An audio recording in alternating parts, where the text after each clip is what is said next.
Welcome to another edition of Ask Isaiah. I'm Isaiah Rhodes. Thank you for tuning in to my YouTube page. We are just over 3 hours away from the heralded first matchup between LeBron James and Zion Williamson, two of the most highly touted number one picks in recent NBA history. LeBron James, the number one overall pick in 2003, Zion Williamson, the number one overall pick in 2019. Now, both franchises are intertwined for the immediate future, considering the fact that Brandon Ingram, Josh Hart, and Lonzo Ball were a part of the core or a part of the young core that was supposed to lead the Lakers to the promised land.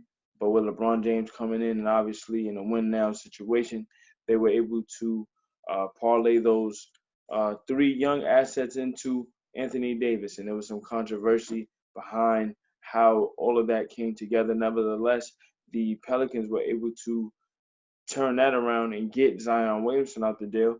And Zion, being who he is, coming from Duke, leading them to the Elite Eight, being just a mammoth of an athlete, 285 with the level of explosiveness not seen from a player that size, a player with his touch and his feel for the game.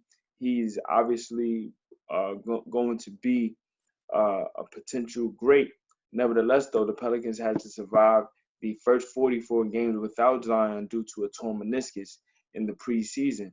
And for Zion to do what he's done in his first 12 games, the Pelicans are 7-5.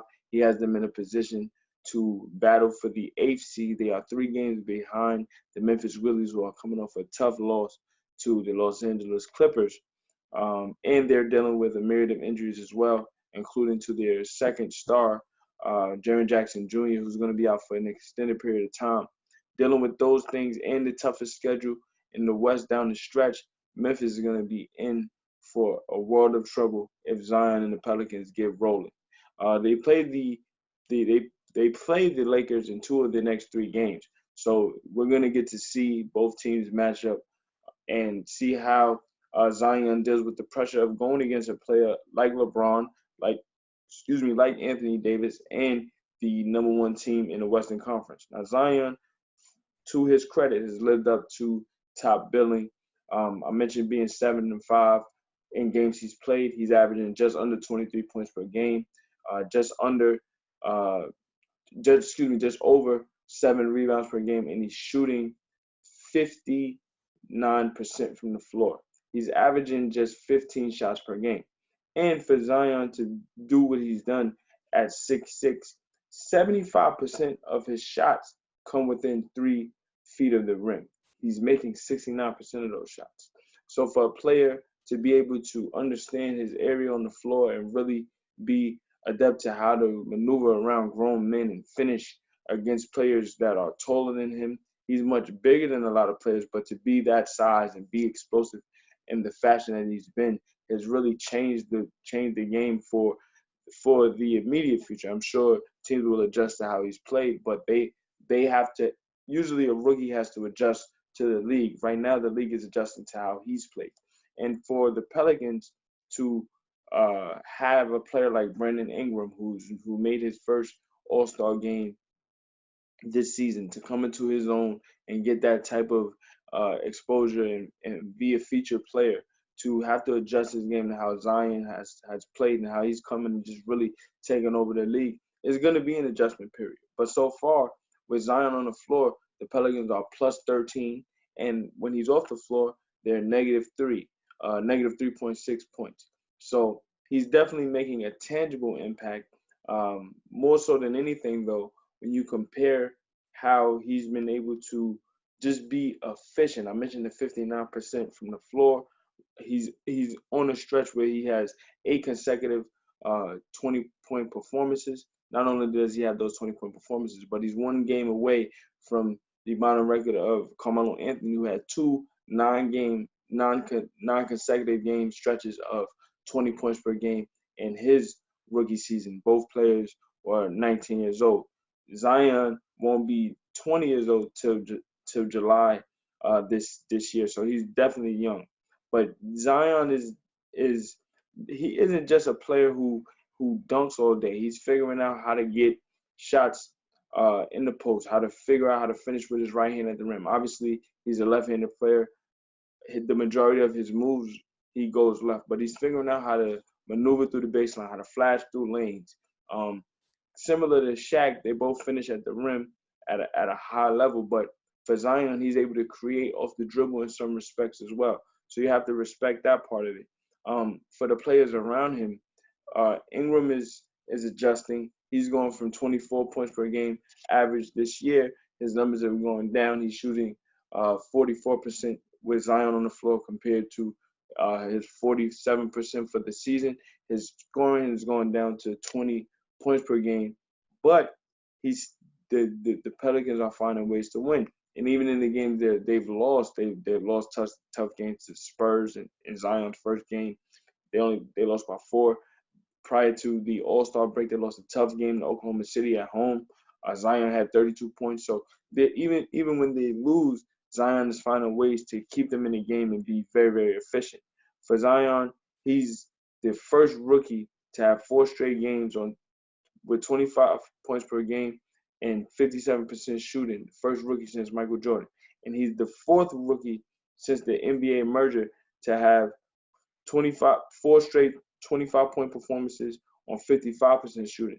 Those rookies include Michael Jordan, Shaquille O'Neal, Jay Vincent, and now Zion. So to be in that level of Hall of Fame air, to perform at this level and really not have a full season under his belt to really adjust to the league, to be dealing with rehab and trying to get back and not really be in game shape in the fashion that you would like.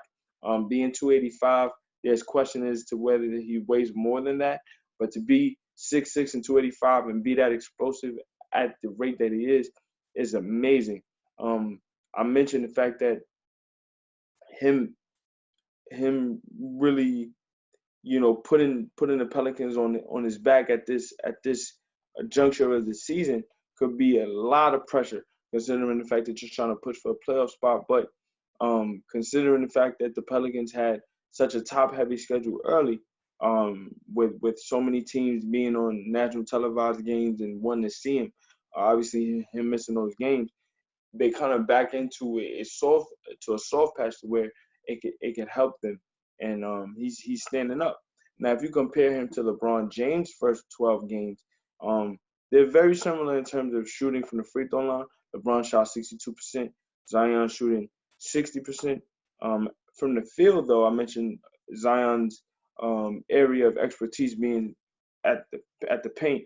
LeBron, while he did finish at the rim very well, he was a perimeter player. He took a lot of jump shots, so his field goal percentage didn't really mirror where Zion's is. He shot 44% from the floor, but they had similar amount of attempts. LeBron shot 15.8 attempts in his first 12 games. He averaged 17.5 points per game. He was able to, once he got adjusted to the league, ended up averaging just under 21 points per game. He shot 42%, but he averaged just under 6 assists, 5.5 rebounds, and he ended up winning Rookie of the Year because Cleveland had an 18-game improvement wins-wise. They went from 17 wins to 35 wins in LeBron's rookie year. So obviously both players making a tangible impact again. If Zion's able to get this team to the playoffs and they battle with the Los Angeles Lakers in the first round, that is going to be must-see TV. Again, we are 3 hours away from the highly touted matchup between LeBron James and Zion Williamson. We are going to break down every inch of this game.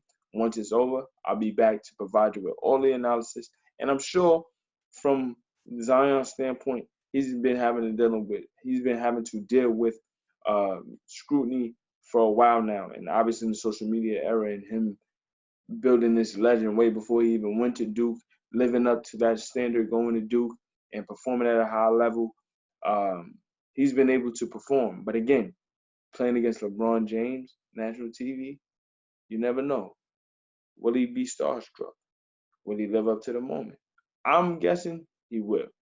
Will the Pelicans win? They're going to need this win.